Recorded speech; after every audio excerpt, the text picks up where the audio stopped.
לא כתיסה עם לירזי. איבדתי את הדרכון שלי. אז אני מתחיל את החופשה בקנס 1,200 שקל. אני חייב עוד קמפיינים עם לירזי. תשים לחול, תשים לחול. תשים לחול. כבר התחלנו.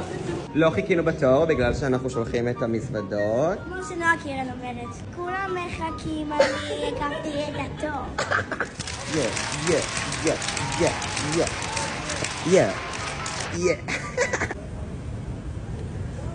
פגשתי. אימא'לה, מה זה? כל הדברים שלה פה, והיא פשוט... לירז! לא טוב. תג'ר מזוזה. לירז, זה ממש יקר חיים שלי. אני יודעת.